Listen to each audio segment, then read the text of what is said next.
I've been silent for 40 years, not because I had nothing to say, but because the truth would break you just as it broke me.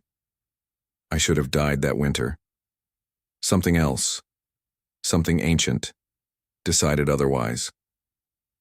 If I tell you what happened, you won't sleep the same way again. You'll look at the deep, dark woods differently. You'll see the eyes watching from between the trees.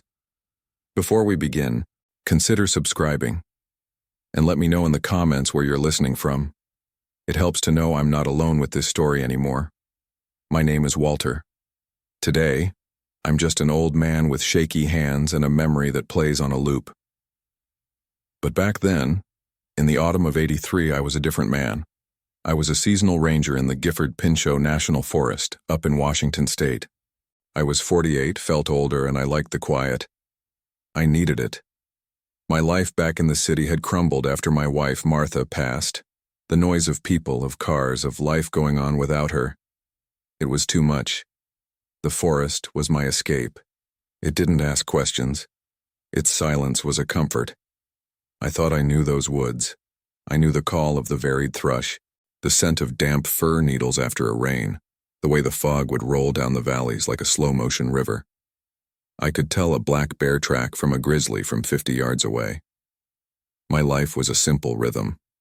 Wake before dawn, the air sharp and cold. Coffee, black and bitter, from a tin mug.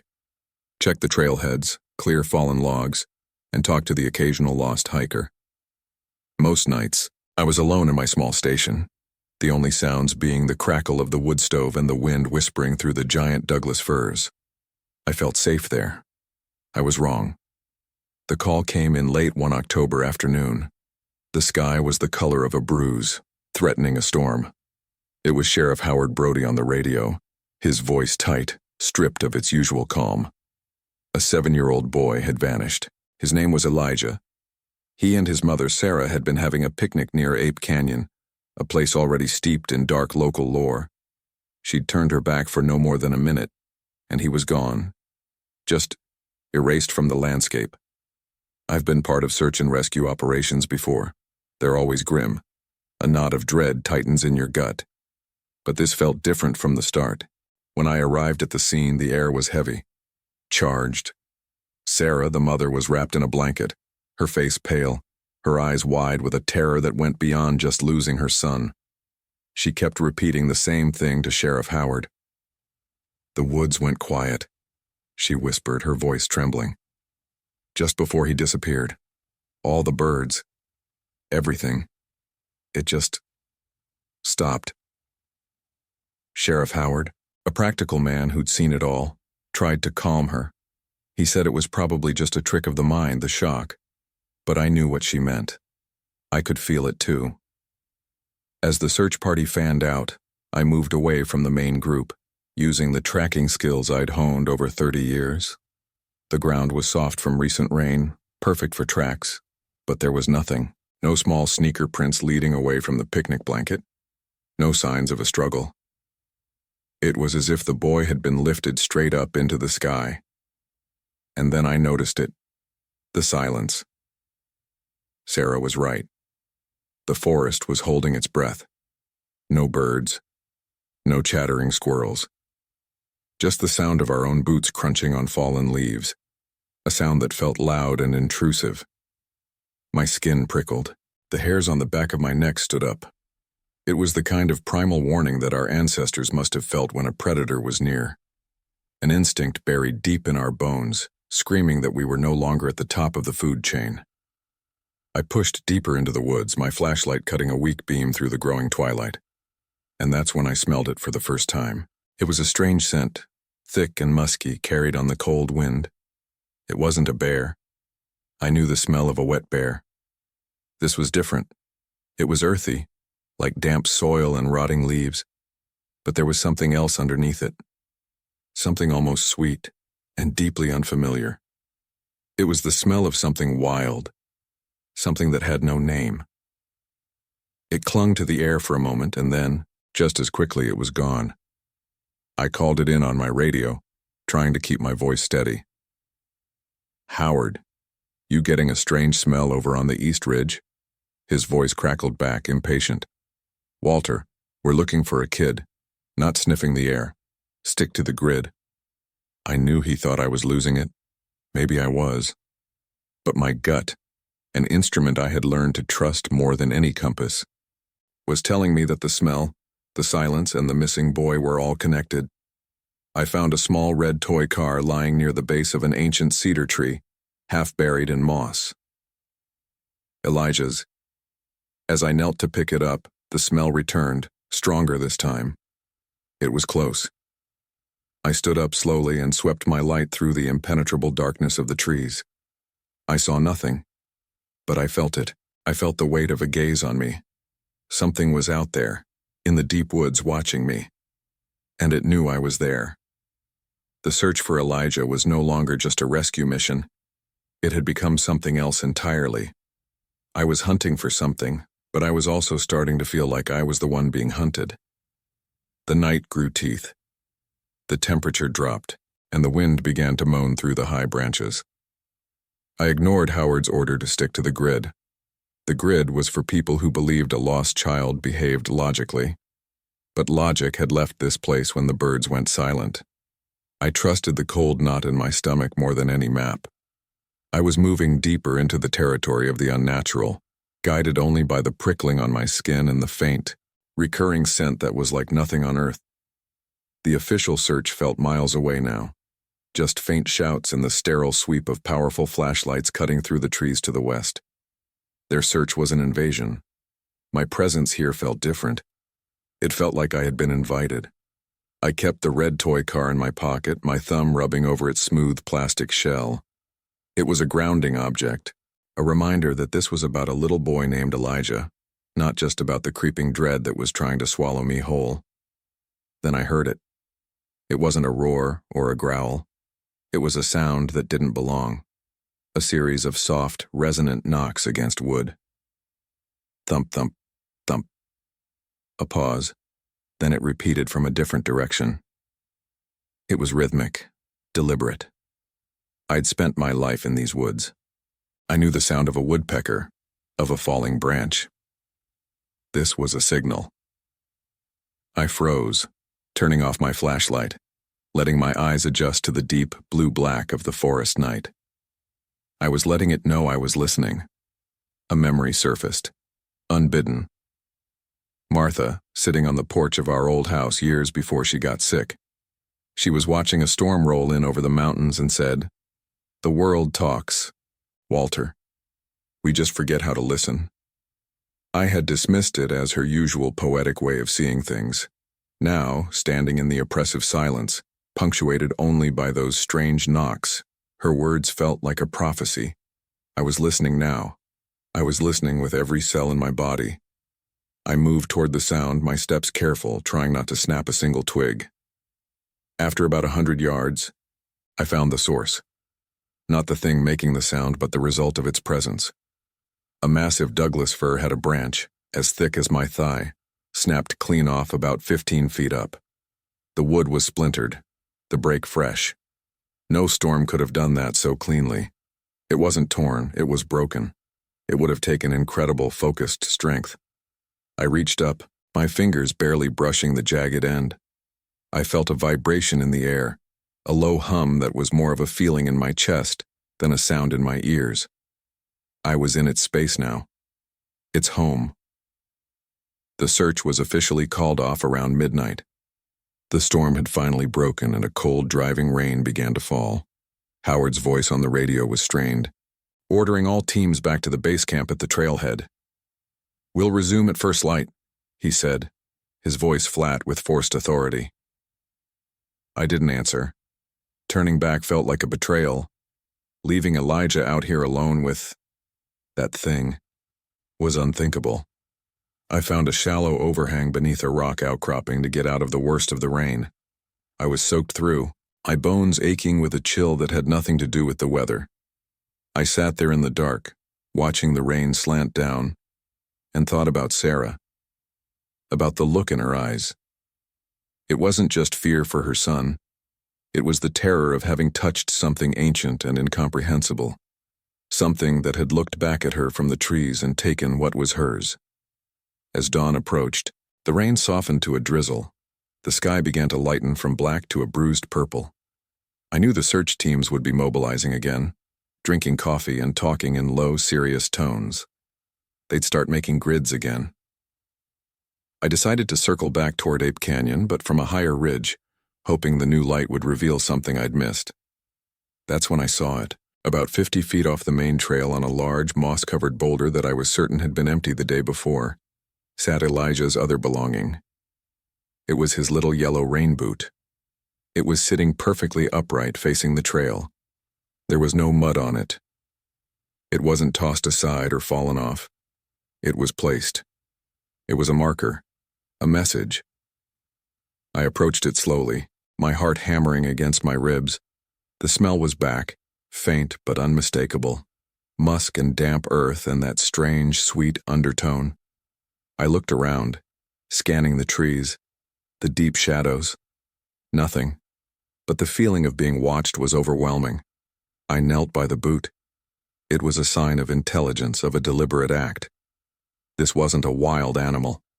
An animal would have torn the boot or buried it or ignored it completely. This was something else. It was leading me, or it was warning me. I didn't know which. I picked up the small boot. It felt impossibly light in my hand. I looked back in the direction of the broken branch, then toward the canyon where the boy had disappeared. A path was being laid out for me, a trail of breadcrumbs left by a ghost. Howard and his men were searching for a lost boy. I knew, with a certainty that chilled me to my soul, that I was no longer searching. I was being led, and I knew I had to follow. Alone. I turned my radio off. The static felt like an intrusion, a sound from a world that no longer applied here. Holding the small yellow boot, I felt a profound sense of responsibility. This wasn't just a clue, it was an invitation. A test. My own grief, my own desire to be lost in these woods faded away. It was replaced by a sharp, cold focus. I had to see this through. I was the only one listening. I left the main trail and pushed into the thick undergrowth, moving in the direction the boot had been pointing. There was no path here, not one a man would make. But I could feel a current in the air, a subtle parting of the woods that guided my steps. The silence was no longer empty. It was full of presence. I could feel the weight of it in the trees, in the damp moss under my boots. It was a living silence, and it was watching me. My heart wasn't racing with fear anymore. It was beating with a slow, steady rhythm, as if matching a drumbeat I couldn't quite hear. After walking for what felt like an hour, the landscape began to change. The trees grew closer together, their ancient branches forming a canopy that blocked out most of the morning light. The air grew colder, and the smell. It was all around me now. Thick, earthy, and primal. It was the smell of something that had lived in this forest since before the trees were seeds. I found myself breathing it in deeply, not with disgust, but with a strange kind of recognition. It felt like the true scent of the wild. I came to a small clearing, dominated by a cluster of enormous moss-covered rocks that looked like sleeping giants. Tucked between two of them was something that made me stop dead. It was a structure, a sort of lean-to, but unlike any I had ever seen. It was made of thick branches and young saplings woven together with incredible skill and precision. It was big enough for a man to crawl inside. It wasn't a bear's den or a cougar's lair. It was built. My hand went to the small hunting knife on my belt, but I didn't draw it. This didn't feel threatening, it felt sacred. I crept closer, my boots silent on the thick bed of pine needles. The entrance was a low, dark opening. Peeking inside, my eyes took a moment to adjust. The interior was lined with soft, dry moss. And in the center, laid out carefully as if on a bed, was Elijah's blue windbreaker. It was zipped up and folded neatly. Next to it was a small pile of huckleberries and a single perfect eagle feather. This was a shelter, a safe place. My mind struggled to process what I was seeing. An animal wouldn't do this. A kidnapper wouldn't do this. This was an act of care. The creature, whatever it was, hadn't taken the boy to harm him. It was protecting him. I backed away slowly, a wave of awe and confusion washing over me. Who or what was I dealing with? I knew I couldn't keep this to myself any longer. I retreated 100 yards, found a spot where the trees thinned and switched my radio back on. The crackle of static was jarring. "Howard, this is Walter. Come in." His voice came back instantly, sharp with worry and irritation. "Walter, where in God's name have you been? We've been calling for an hour. We thought we'd lost you too." I took a deep breath, trying to find the right words, knowing there were none. "Howard, I've found something. West of the canyon, about a mile in. I found his boot and his jacket." "You found his jacket. Is he with it? Is he okay?" The hope in his voice was a physical thing. "No," I said, my own voice low. "He's not here. Howard, the way I found them, they were placed. The boot was set on a rock. The jacket was folded inside a shelter made of branches." There was a long silence on the other end. I could picture him perfectly, standing at the command post, rubbing his tired face, trying to make sense of my words. "A shelter? Walter, what are you talking about? Like a hunter's blind?" "No, not like that. It was woven. And there were berries next to the jacket." Another pause, longer this time. When he spoke again, his voice had changed. It was gentle, the way you speak to someone who's unwell. "Walter, listen to me. You've been out all night. You're exhausted, you're cold. Your mind is playing tricks on you. It was probably a deer bed. The wind could have blown the jacket in there. A bear could have dragged it." "A bear doesn't fold a jacket, Howard," I said, my frustration rising. "A bear doesn't place a boot perfectly upright on a rock. You're not listening. Something intelligent is out here. It has the boy." "Son, you need to come back in," he said, his voice firm now, all patience gone. "That's an order. We're sticking to the grid. We're searching for a lost kid, not chasing ghost stories you're cooking up from sleep deprivation. Get back to the trailhead. Now." The radio clicked off. He was done. He had his explanation. A tired, grieving man losing his grip on reality. It was a neat, simple box to put my story in. But I was standing in the middle of his neat little box and it didn't fit. Nothing fit. I stood there for a long time, the radio heavy in my hand. I could obey. I could go back, drink some hot coffee and let them file their reports. I could let my discovery be dismissed as a hallucination. I could abandon Elijah to the thing in the woods, the thing that folded jackets and left gifts of berries. Or I could trust what I had seen with my own 2 eyes. I could trust the cold certainty in my bones that told me the official search was a waste of time. They were looking in the wrong world. I dropped the radio to the forest floor. I didn't even watch it fall. I turned my back on Howard's voice, on his logic, on his world. I turned back toward the shelter. I was alone now in every sense of the word. I was an outcast from the search, a ghost in the woods, following a trail no one else believed existed. And for the first time since Martha died, I felt like I had a purpose. I was going to find the keeper of the forest, and I was going to get that little boy back. The weight of that decision settled not in my mind, but in my bones. I was 48 years old, a man who followed rules, who filled out reports, who believed in the grid. And I had just thrown all of it away for a folded jacket and a feeling. I didn't feel reckless. I felt right. For the first time in years, the path ahead was terrifyingly clear. I was moving away from the world of men and into the world of the forest's god, and I was doing it by choice. I began to walk, not with the hurried pace of a rescuer, but with the slow, deliberate steps of someone entering a church. I paid attention to everything. The way the light filtered through the canopy wasn't just sunlight anymore. It was a gaze. The rustle of leaves wasn't the wind. It was a breath. I was a guest in a home that was ancient and alive, and I knew I was being judged. The air was still thick with that musky, sweet scent, but it no longer felt like a clue. It felt like the atmosphere of this place, the very air it breathed. My years as a ranger had taught me to read the forest floor like a book. I saw the story of deer, of coyote, of bear, but now I was seeing a different text written between the lines. A single massive branch, too high for any man to reach, had been twisted and woven into the branches of a neighboring tree, forming a strange, arching gateway. It wasn't random. It was art. It was a marker, and I passed beneath it feeling as though I had crossed a threshold. I walked for another hour, the silence deepening around me. It was a pressure in my ears. I found myself holding my breath, listening. And then I heard it again. The knocking. Thump, thump, thump. It came from my left. I stopped, stood perfectly still, and listened. A few moments later, an answer came from my right, further away. Thump, thump, thump. It was a conversation. They knew I was here between them. They were talking about me. A cold sweat trickled down my back, but it wasn't entirely from fear.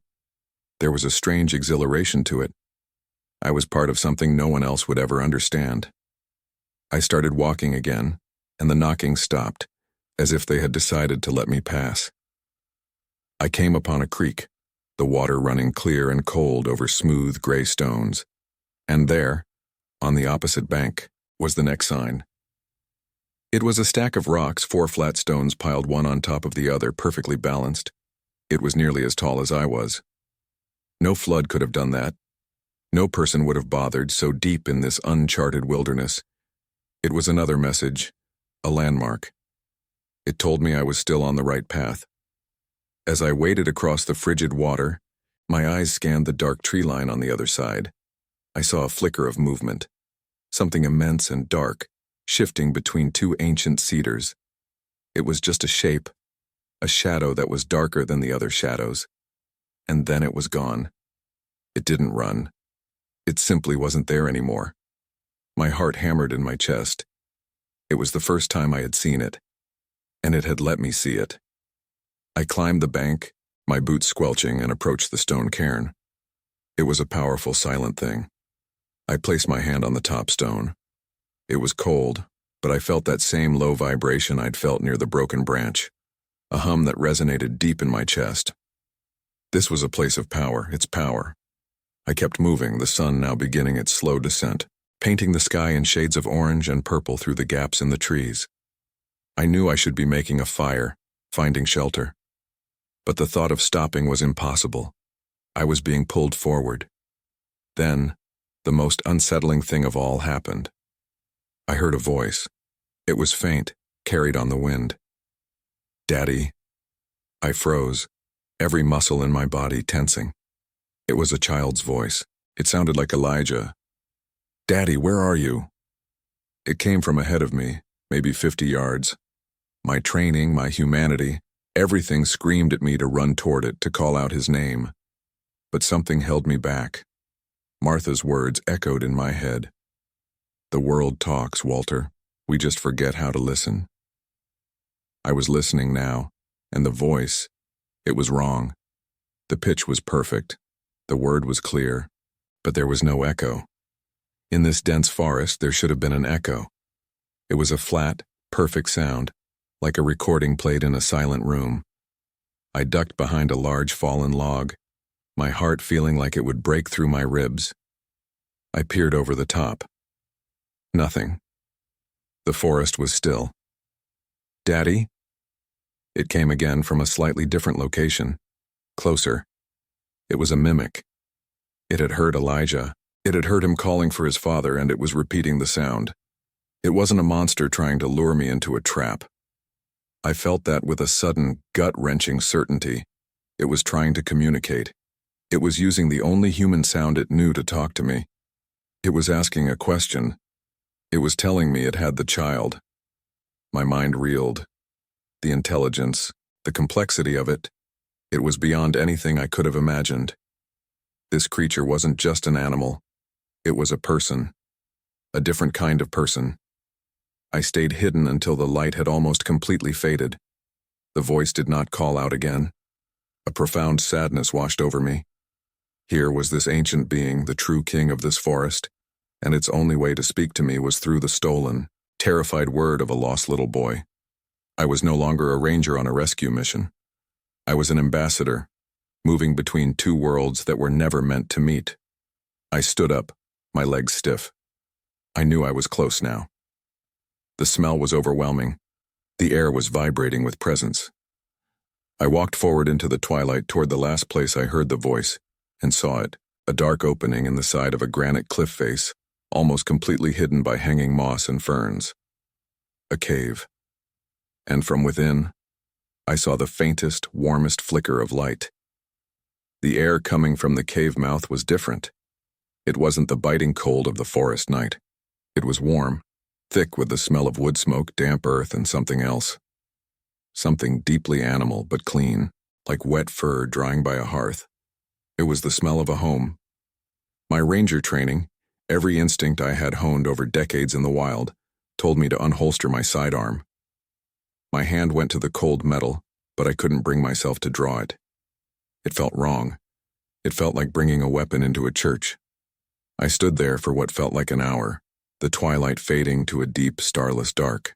The forest behind me was a wall of impenetrable black, but the cave ahead held a soft, welcoming glow. I thought of Martha. I remembered one night, years before, when our son, who we lost when he was just a baby, had a fever. I was a wreck, pacing the floor, convinced of the worst. Martha just sat in the rocking chair, holding him, humming a tune I couldn't place. She looked at me with those calm, knowing eyes and said, "Fear is just a story you tell yourself, Walter. Sometimes you have to write a different ending." I was telling myself a story of monsters and stolen children, but what if it was the wrong story? The voice I heard, Elijah's voice, wasn't a lure. It was a question. It was an introduction. Taking a breath that felt like swallowing broken glass, I pushed aside a curtain of damp ferns and stepped into the mouth of the cave. The passage was short, only about 10 feet, and opened into a larger chamber. It was vast, the ceiling lost in the flickering shadows above. The light came from a small controlled fire in the center of the chamber, built in a ring of stones like a perfect campfire. The smoke didn't fill the cave.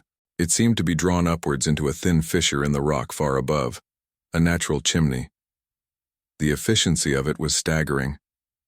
And by the fire, wrapped in what looked like a bed of carefully laid pine boughs and dry moss, was Elijah. He was asleep. His face, illuminated by the gentle firelight, was peaceful. His cheeks were rosy, not from fever, but from warmth. He wasn't crying. He wasn't hurt. He was simply sleeping, safer and more comfortable than any lost child had a right to be. My legs almost gave out from the relief. It washed over me in a wave so powerful it made me dizzy. I leaned against the cold stone wall, my breath coming in ragged sobs. He was alive. He was okay. I watched him for a long time, my fear slowly being replaced by a profound and unsettling wonder. Who had done this? Who had built a fire, created a bed, and tended to this lost boy with such obvious care? I scanned the darkness at the edges of the firelight. The chamber was huge, filled with deep shadows and alcoves that could hide anything. I saw nothing, but I felt it, the same way you feel the weight of a storm cloud before the first drop of rain. A presence, an immense, ancient, and utterly silent presence. I took a tentative step forward, my boots making no sound on the soft, sandy floor. I needed to get closer to Elijah, to check on him properly. As I moved, a log in the fire shifted, sending a shower of orange sparks into the air. One of them, a bright ember, landed on the edge of the pine bough bed close to the boy's worn jacket. It began to smolder, a tiny curl of smoke rising from the fabric. Before I could even react, a shadow detached itself from the deeper darkness at the back of the cave. It wasn't fast, not in a startling way. It was a slow, deliberate movement. Something impossibly large and long-limbed unfolded itself. I saw a hand. That's all I could make out in the shifting light. But that hand, it was enormous, covered in thick, dark hair with long, graceful fingers. It reached out, and with a gentleness that defied its size, it plucked the smoldering ember from the jacket. The fingers pinched it, extinguishing it without a sound, and then retreated back into the gloom. I stood frozen, my mind refusing to process what I had just witnessed. The sheer scale of the hand, the quiet intelligence of the act, the parental tenderness of the gesture. This wasn't a beast. It wasn't a monster. It was a guardian. My eyes stayed fixed on the spot where the hand had vanished. The fire crackled softly. Elijah sighed in his sleep and turned over. I was an intruder here. I had walked into a place that was not meant for me, a place of quiet mystery and impossible care. Every story I'd ever heard, every footprint I'd ever dismissed, every tale from a terrified hunter I'd placated with logical explanations. It all came crashing down on me. The truth was so much larger, so much stranger, and so much more terrifyingly gentle than I could have ever imagined. I knew I had to get the boy out of there. That was my mission. But for the first time in my life, I wasn't sure if I was rescuing him or kidnapping him. I looked from the sleeping child to the deep, watching darkness, and I felt a cold certainty that whatever happened next, it would not be my decision to make. I was in its home now, and I would play by its rules. My heart was a drum against my ribs, loud enough I was sure to wake the boy. I didn't move. I barely breathed. The darkness it had retreated into was absolute, but it wasn't empty. It was filled with a waiting intelligence. My mind, desperately trying to find a familiar box to put this in, kept screaming, "Bear." But a bear doesn't pluck an ember from a coat. A bear doesn't build a smokeless fire. A bear doesn't cradle a lost child in a bed of moss. I slowly, deliberately, lowered myself to one knee. It was an act of surrender. An admission that I was out of my depth, that my gun and my training were useless trinkets in this place. I held my hands out, palms up, an empty, universal gesture of peace. "I'm not here to hurt you," I whispered, my voice cracking. "Or the boy." The silence that answered was heavier than any sound. It pressed in on me, thick with unspoken history. Then, from the back of the cave came a soft sound, a low, resonant hum like the deepest note on a cello. It wasn't a growl. It was a question, a vibration that traveled through the stone floor and up into my bones. It felt ancient, sad, and profoundly lonely. In that moment, I wasn't a ranger. I was just Walter, a man who knew what it was to lose a child, a man who understood the desperate, silent promise to protect what little you have left. I thought of my own son, the tiny coffin, the unbearable quiet of his room after he was gone. The grief that I had buried under years of routine and solitude rose up in me like a flood. A single tear cut a hot track through the grime on my cheek. "I know," I said, my voice thick with an emotion I hadn't felt in 20 years. "I know you're just keeping him safe." The fire shifted again, and this time the light caught something in the darkness. Eyes. They were large and set wide apart, and they glowed with a soft amber light, like ancient honey lit from within. They weren't the cold, predatory eyes of a cougar or a wolf. They were filled with a weary, patient intelligence. They blinked, slowly. Once, an acknowledgement. And then the boy, Elijah, stirred. He mumbled something in his sleep, a child's nonsense word, and rolled over, facing the back of the cave. "More stories," he murmured, his voice sleepy and content.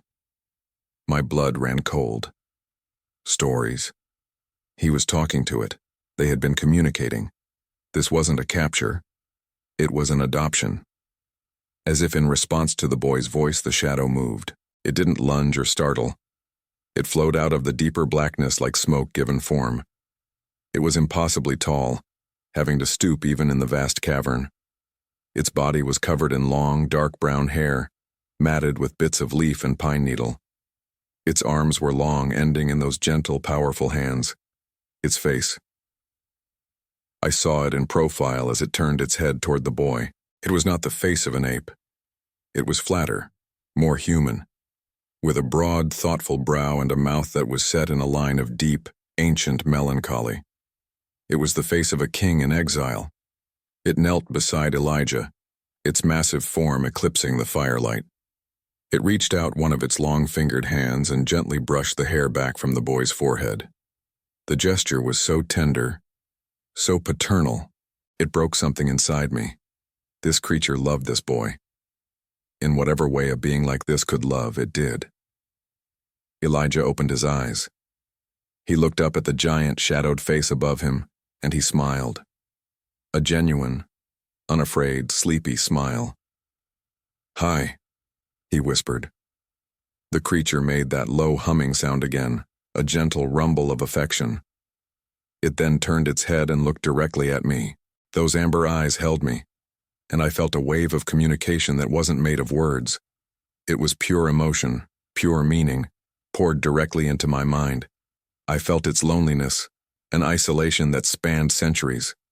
I felt its fear, not for itself, but for the boy. Fear of what my world would do to him, and I felt its plea. Protect him, not from me, but from you, from the world of men. I didn't know how long we stayed like that. A silent, impossible trinity in the heart of the mountain. Me, the broken ranger. The boy who had found a friend in the last place on earth anyone would look. And the ancient guardian of the forest. The lines of my world had been completely redrawn. My mission was a lie. My purpose was a mistake. Then, a sound from the world outside shattered the spell, faint, but unmistakable. The distant, rhythmic thump, thump, thump of a helicopter. Search and rescue. They were close. The creature's head snapped up. The amber eyes widened, and for the first time, I saw real fear in them. It made a low, guttural sound of distress and instinctively moved to shield Elijah's body with its own. It looked back at me, and the message was no longer a plea. It was a demand, a desperate, urgent command. Make them go away. My radio felt like a block of ice against my belt. My duty, my job, the entire world I belonged to was just a button press away. I could be a hero, the man who found the lost boy. They'd find the animal that took him and it would be studied, caged, or killed. Elijah would go home, and this sacred, impossible secret would be butchered under the sterile lights of a laboratory. Or I could do nothing. I could become a conspirator. I could protect this place. I looked at the creature, its massive shoulders hunched in fear over the small, trusting boy. I saw a parent protecting their child, and I finally understood what Martha meant. Fear was a story. The world would tell a story of a monster and a victim. But I was here. I had seen the truth, and I had to decide which story I was going to help write. The helicopter was getting louder. I had seconds to choose. The helicopter blades chopped the air, getting closer, louder. A mechanical heartbeat trying to drown out the ancient one of the mountain. Dust and small pebbles shivered from the cave ceiling, pattering onto the stone floor. The creature hunched lower over Elijah, a living shield of fur and fear. Its knuckles were white where it gripped the rock, and a low, panicked rumble vibrated through the cavern. Its amber eyes, now wide with terror, were locked on me. Do something. You must do something. My hand trembled as I reached for the radio on my belt. The cold plastic felt alien, a piece of a world that no longer made sense. Everything I was, everything I had been trained to be, was in that little black box. Duty. Order. The thin line of human logic we draw over the wilderness to pretend we understand it. One press of a button, and my old life would claim me back. I'd be Walter, the hero ranger who found the boy. They'd write articles. Maybe I'd get a commendation. And this creature, this father, this lonely king, would be a footnote in a biology textbook or a monster in a cage. Elijah would be returned to a world that would call his memories a fantasy, a trauma-induced delusion.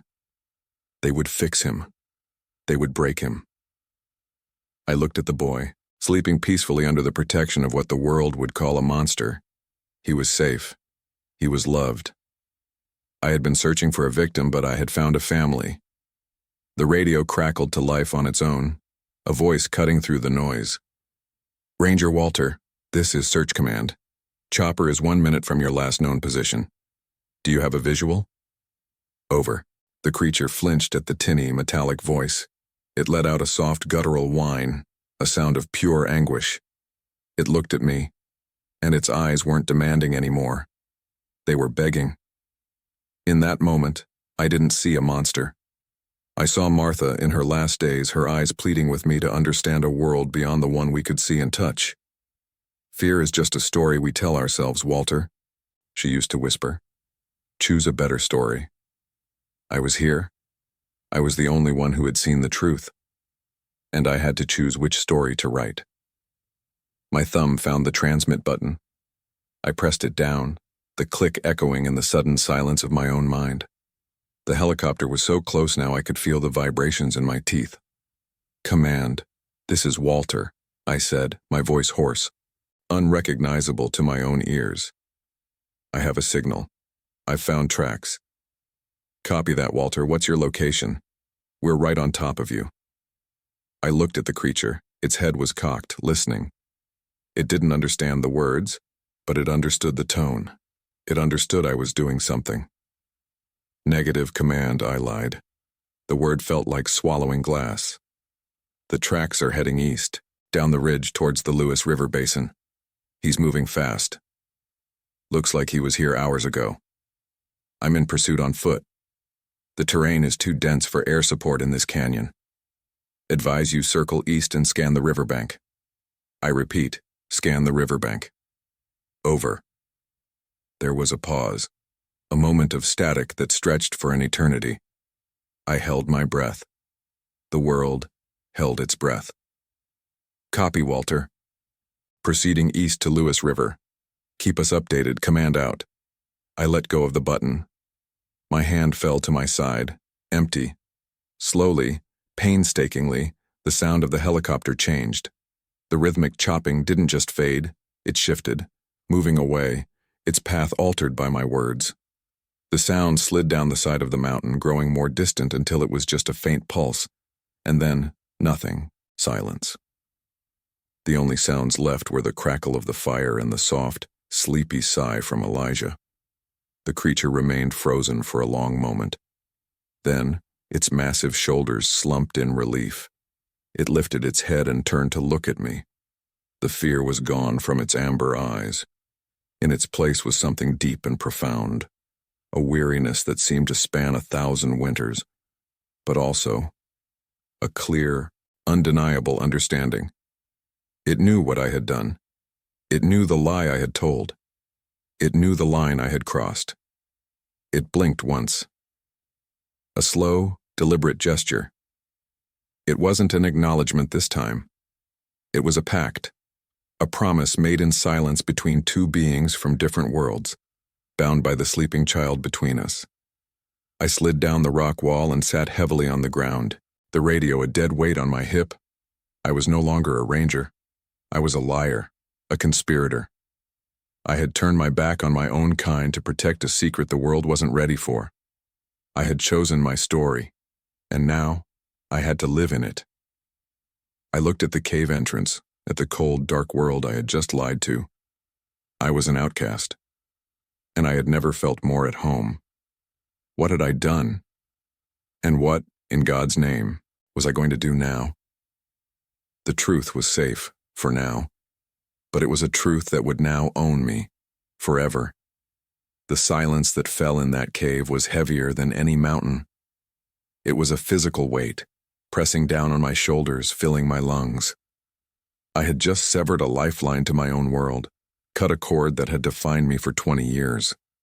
The creature and I just sat there, two statues on opposite sides of a small, flickering fire, with a sleeping child as the axis on which our two worlds had just tilted. I watched its chest rise and fall, a slow, deep rhythm like the tide. It wasn't breathing like an animal pants after a chase. It was breathing like a man resting after a long day's work. I finally moved, my joints cracking in protest. My first thought was Elijah. I crawled over to him, my movements slow so as not to startle the other occupant of our sanctuary. The boy was still sound asleep, his face relaxed in a way that seemed impossible given the circumstances. His cheek was smudged with dirt, and one of his little sneakers had a hole in the toe. I gently felt his forehead. no fever. I ran my hands carefully along his arms and legs, checking for breaks or sprains. He seemed whole, miraculously, perfectly whole. He whimpered in his sleep, a small, lost sound that twisted something in my gut.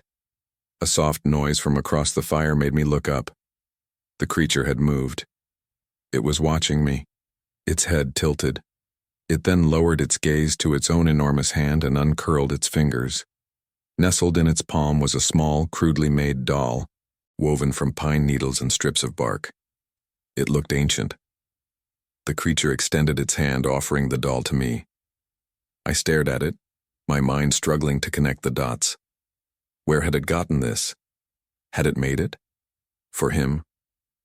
My hand trembled as I reached out and took the small effigy. It was surprisingly sturdy, the scent of pine and damp earth clinging to it. I looked from the doll to the creature's eyes. There was no malice there, no trickery. There was only a quiet, waiting intelligence. It wanted me to give it to the child. I gently tucked the doll into the pocket of Elijah's jacket. A gift from the tall man in the woods. A story no one would ever believe. Hours passed. The fire crackled, spitting embers into the darkness. Outside, the wind howled a lonely song through the canyons. Inside, there was a strange peace. I found a half-eaten chocolate bar in my pack and broke it in two. I held a piece out to the creature. It looked at the offering, then at my face, and slowly shook its massive head. It then gestured with its chin towards the boy. For him. Everything was for him. I ate my piece slowly, making it last. The silence wasn't empty anymore. It was filled with unspoken questions with a shared purpose. We were two fathers, from two different species, keeping watch over a son. My own memories of Martha, of the child we never had, swirled in the shadows just beyond the firelight. For the first time in years, the memories didn't feel like ghosts come to haunt me. They felt like companions. Sometime before dawn, Elijah began to stir. His eyes fluttered open, blinking in the dim firelight. He sat up, looking around the cave with a child's unfiltered curiosity.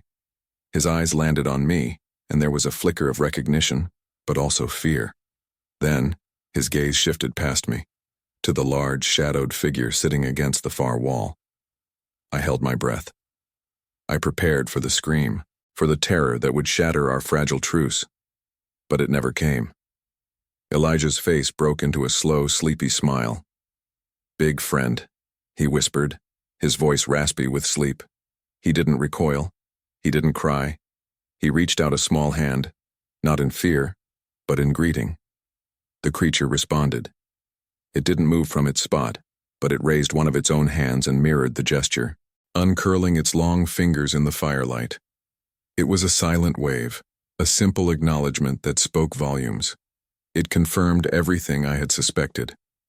This creature hadn't taken the boy. It had saved him. It had cared for him. It had been his friend when he was lost and alone. I felt a hot sting behind my eyes. The official report would be a fabrication. They'd say he survived on berries, that he was lucky, that a bear must have scared off whatever real predator was out there. They would create a story that fit their world. But I knew the truth. I was sitting in it. As the first hint of gray light touched the entrance of the cave, the creature rose to its full, staggering height. It walked to the opening and looked out, sniffing the air. Then it turned back to me. It looked at Elijah, then at me, and then pointed down the mountain path. Its meaning was clear. It was time. It was time for the boy to go home. It was entrusting me with the final part of the journey. It couldn't take him any further. It would be seen. It would be hunted. I nodded, my throat too tight to speak. I scooped the now fully awake Elijah into my arms. He was heavier than he looked. He wrapped his arms around my neck but kept his eyes on his big friend. "Bye-bye," Elijah said, waving his small hand. The creature stood in the shadows of the cave just out of the morning light. It raised its hand one last time. It didn't make a sound, but I felt its farewell in the quiet air. I turned and started the long walk down the mountain, carrying the boy and a secret that now weighed more than any physical burden. I was returning a lost child, but leaving a part of myself behind in that cave. I had become the keeper of a truth that could never be told, the sole witness to a quiet, impossible miracle in the heart of the deep woods. And I knew, with a certainty that chilled me to the bone, that my life as I knew it was over. A new, much quieter and much lonelier life was just beginning. The descent from the mountain was a journey through two worlds. One was the crisp, cold reality of the morning air, the scent of pine, and the dead weight of a sleeping child in my arms. The other was the world inside my head, a silent, echoing cavern where the image of a massive, gentle hand waving goodbye was burned into my memory. Every crunch of my boots on the gravel path felt like a betrayal. I was walking away from a truth so profound it had reshaped the landscape of my soul, and walking toward a world that would demand a lie. I was about a mile from the trailhead when I heard the first shout. It was a man's voice, strained with exhaustion and hope. Then another. Soon, the woods were alive with them, the sounds of a search party closing in. A German shepherd, its tongue lolling, was the first to find us. It bounded up the path, barking excitedly, followed by a man in a fluorescent orange vest. His face was a mask of disbelief that melted into pure relief. "We've got him. He's alive," he yelled into his radio, his voice cracking. Within minutes we were surrounded. Flashlights cut through the morning mist. Radios crackled with static and the air filled with the hurried, overlapping voices of men who had spent days fearing the worst. I saw a woman break through the line of searchers, her face pale and streaked with tears. She stumbled toward me, her eyes locked on the small boy I held. It was his mother. I knelt carefully and placed Elijah on his feet. He was still groggy, blinking at the sudden chaos. His mother fell to her knees and wrapped him in an embrace so tight I thought she might break him. His father was right behind her, his hand on his wife's shoulder, his body shaking with silent sobs. I backed away, feeling like an intruder. My part in this was over. Now came the performance. A man with a weary face and a sheriff's badge on his jacket approached me. He had kind eyes, but they were sharp and they missed nothing. "I'm Sheriff Gary," he said, extending a hand. "You're Ranger Walter, right? You found him." I nodded, my throat dry. "Yes, sir. Found him about an hour ago, up near the old basalt caves." "How was he? Was he alone?" Gary asked, his gaze drifting to Elijah, who was now being bundled into a thick blanket. "He was alone," I said. The lie felt like swallowing sand. Huddled under a rock outcropping to stay out of the wind, scared and cold, but unharmed. He must have found a spring for water. Incredible luck. The sheriff scribbled in a small, weathered notebook. "Any sign of anything else? Bear tracks? Mountain lion?" "Nothing," I said, my voice flatter than I intended. The ground was too hard. Just his tracks. It's a miracle he survived. Elijah's father, a man named Thomas, came over and gripped my arm, his eyes shining with gratitude. "A miracle is the word for it. Thank you. My God, thank you. We can never repay you." I just nodded, unable to meet his gaze. Behind him I heard Elijah's small voice, muffled by the blanket. "Big friend," he said softly. "Want big friend." His mother hushed him gently. "It's okay, sweetie. You're safe now. You must have had a scary dream." Sheriff Gary looked at me. His eyes narrowed for just a second. "Big friend?" I forced a shrug. "He's been through a lot. Probably just a kid's imagination trying to make sense of it all. Maybe he dreamed of a friendly bear or something." The explanation sounded weak even to my own ears, but it was all I had. Gary held my gaze for a moment longer, a silent question hanging in the air between us. Then he seemed to make a decision. He sighed, the sound of a man who had seen too many strange things in these woods to dismiss anything, but who also knew the value of a closed case. "Well, whatever it was, you did good work, Walter," he said, clapping me on the shoulder. "Let's get this family home. We'll need a full statement from you back at the station, just to tie up the loose ends." I watched them lead Elijah away, his small head peeking out of the blanket, his eyes scanning the tree line as if searching for someone. He was looking for his friend, for the one who had truly saved him. The official story was already taking shape. The lost boy, the brave ranger, the lucky survival. It was a simple, clean narrative that everyone could understand. It was a lie. I followed them down the trail, feeling a cold emptiness spread through my chest. The noise of the search party faded behind me, replaced by the familiar silence of the forest. But it wasn't the comforting silence I had known before. It was different now. It felt heavier, filled with the presence of what I couldn't say. It was the silence of a witness, the silence of a secret keeper. And I knew, as I walked back into the world of men, that I would never truly leave that cave. A part of me would be there forever, sitting by a fire with a quiet ancient father, keeping watch in the dark. The statement at the station was a sterile, suffocating affair. The room smelled of old paper and stale coffee. A fluorescent light hummed overhead, casting a sickly yellow glow on everything. I sat across a metal desk from Sheriff Gary, my hands resting on my knees, feeling the tremor in them. He didn't write anything down at first. He just watched me, his expression unreadable. "So, one more time, from the top," Gary said, his voice quiet. "Tell me exactly what you found." I recited the lie. I told it word for word, just as I'd practiced in my head on the walk down the mountain. The rock outcropping, the small spring. The boy Elijah, huddled and scared but miraculously safe. I described his footprints, and only his, leading into the dense brush. Each word was a stone I had to swallow. My throat was dry, my voice raspy. I felt like a traitor, not just to the truth, but to that being. That quiet father in the cave who had done what no man could. When I finished, the silence in the room was deafening, broken only by the hum of the light. Gary finally picked up his pen. He wasn't looking at me anymore. He was looking at the blank page of his notepad. "And this big friend the kid mentioned?" he asked, his pen hovering over the paper. "You think it was just a dream? A coping mechanism?" "Kids have wild imaginations, Gary," I said, the words tasting like poison. "He was alone in the dark for 2 days. Who knows what his mind cooked up to keep him company?" Gary nodded slowly, then finally began to write. He scribbled for a few minutes, the scratching of the pen the only sound. I knew what he was doing. He was building the official story, the one that would go in a file and gather dust, the one that made sense, the one that closed the case. He was helping me bury the truth under layers of sensible, logical paperwork. When he was done, he looked up at me. "You're a hero, Walter," he said, and the words hit me like a physical blow. "The town's calling you a hero." He didn't smile when he said it.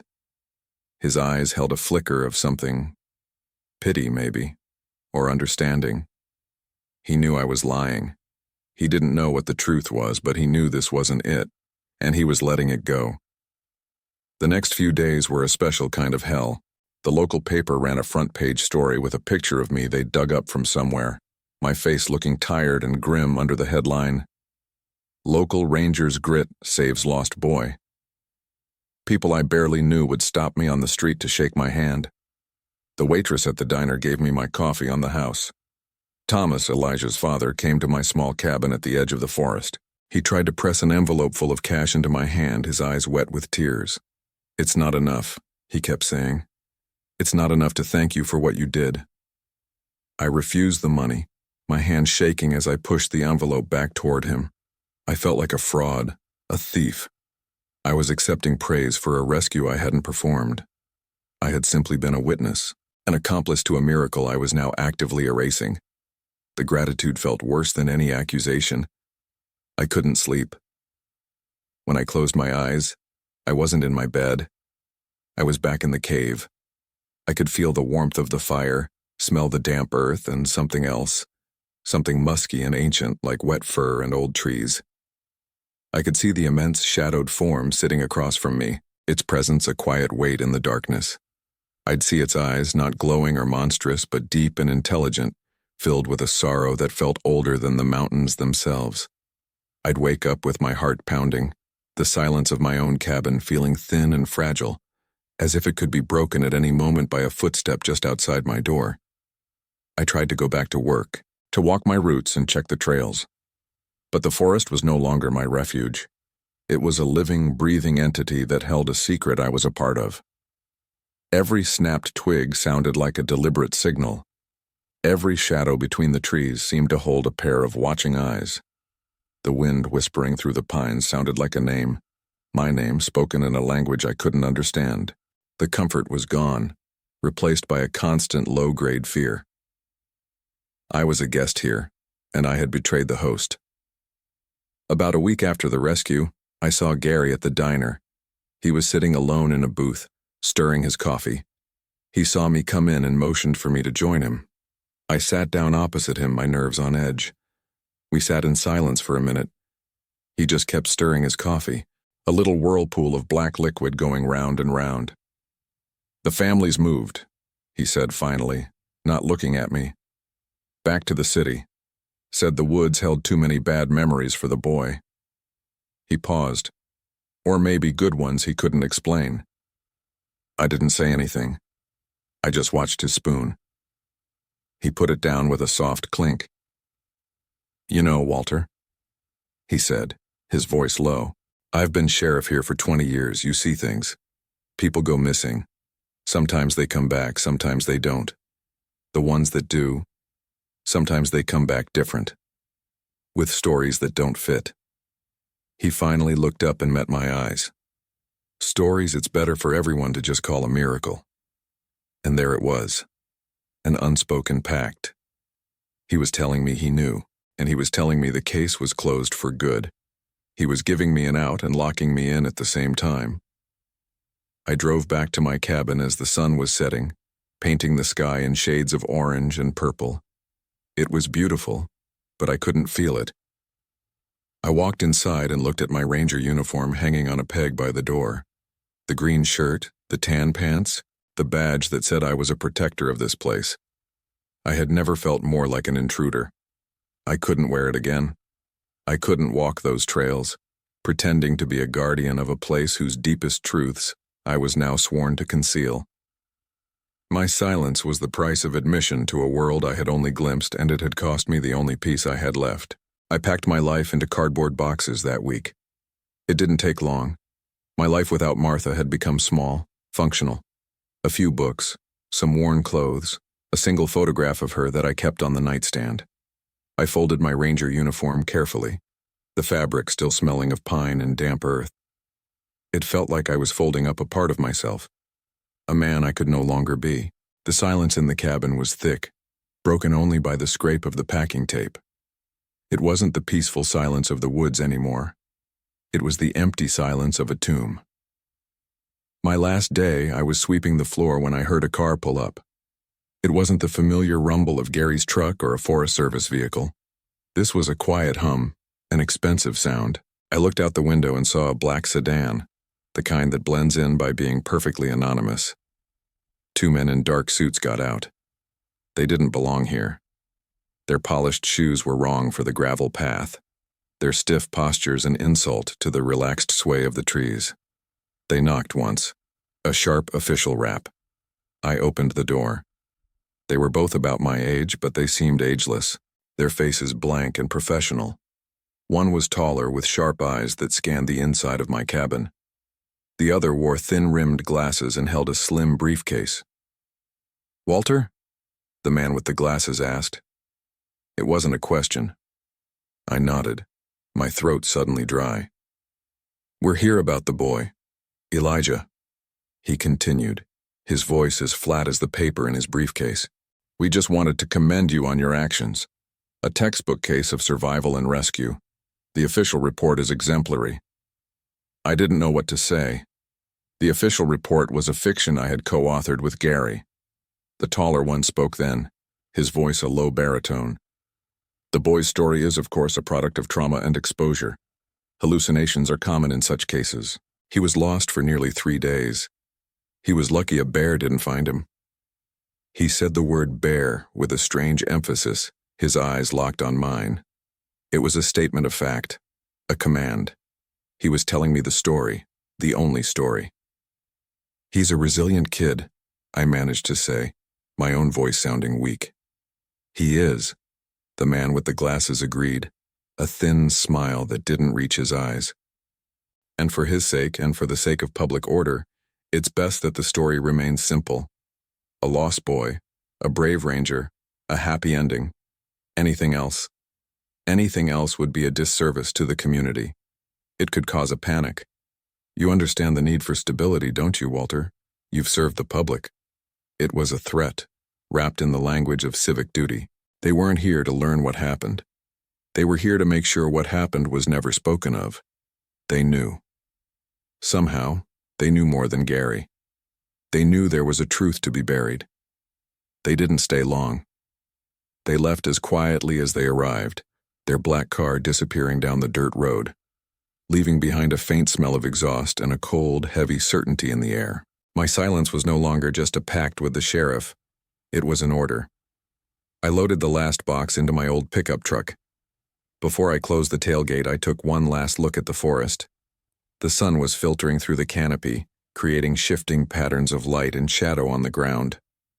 For a moment, I thought I saw a flicker of movement deep between the trees.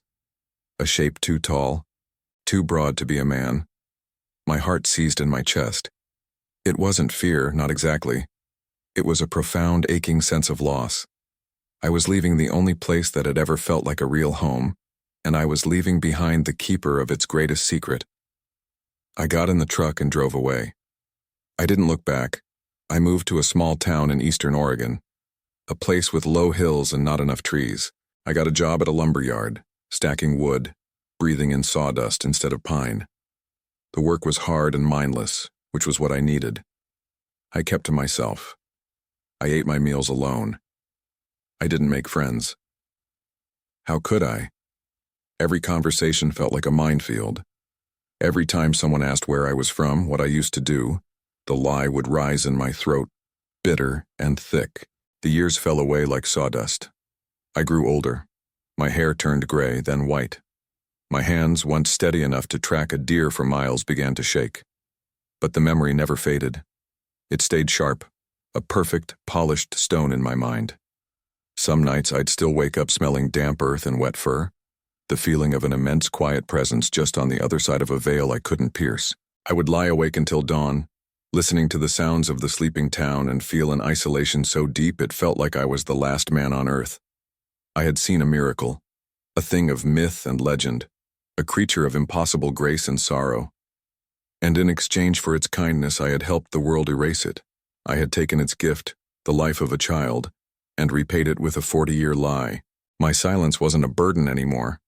It was a cage I had built for myself, and I had long ago lost the key. But that was a lifetime ago. Today, I sit in a small, rented room that always smells faintly of dust and old paper. The window looks out onto a parking lot. I watch people come and go, living their loud, complicated lives, and I feel like a ghost observing a world I no longer belong to. My doctor, a young man named Kenneth with kind but tired eyes, told me last month that my heart is a worn-out engine. He used softer words, of course, but I've spent enough time in the wild to know when something is reaching the end of its trail. He gave me 6 months. I think he was being generous. That's why I'm telling this story now. Not for fame, not for belief. I don't care if you believe me. I'm doing it because 40 years of silence has been a heavier burden than any mountain I ever climbed. A secret like this, it doesn't just sit inside you. It grows roots.